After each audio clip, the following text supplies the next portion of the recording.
It's 28th February 2026, and we are witnessing what many feared but few dared to imagine.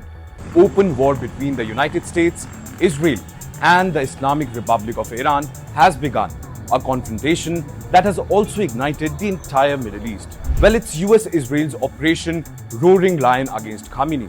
Well, it all started before afternoon in Tehran. Israel's Defense Minister, Israel Katz, confirmed that the Israeli Defense Forces had launched a preemptive missile and air attack on Iran, declaring it a move to remove threats to the state of Israel. What followed were multiple explosions that rocked the Iranian capitals, including the same district around the offices and usual residence of Supreme Leader Ayatollah Ali Khamenei, as fumes of smoke rose from central Tehran and communications were disrupted entirely in the region.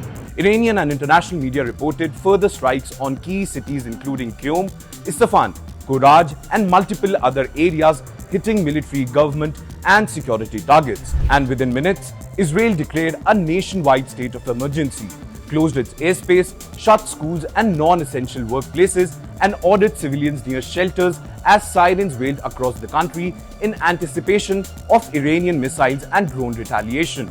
Almost in tandem, US President Donald Trump appeared in a video address to confirm that American forces had joined what he called massive and ongoing or major combat operation in Iran. This regime will soon learn that no one should challenge the strength and might of the United States Armed Forces. I built and rebuilt our military in my first administration, and there is no military on earth even close to its power, strength, or sophistication. My administration has taken every possible step to minimize the risk to U.S. personnel in the region. Even so, and I do not make this statement lightly, the Iranian regime seeks to kill. The lives of courageous American heroes may be lost and we may have casualties. That often happens in war. But we're doing this not for now, we're doing this for the future, and it is a noble mission. In Tehran, it seems like Iran's Revolutionary Guard Corps and political leadership vowed that today's assault would not go unanswered, having long warned that any US-Israeli attack on its soil would trigger a regional response, and Iranian state media has confirmed that those weren't empty words. Ballistic missiles were launched towards Israel and multiple US military installations in the Middle East, including stations like US Navy's 5th Fleet Headquarters in Bahrain. Remember, the base in Bahrain is one of several major US facilities that Iranian officials have repeatedly signaled out as legitimate targets if Washington strikes Iran, alongside hubs in Qatar, Kuwait, the UAE, Jordan, Iraq, and Syria.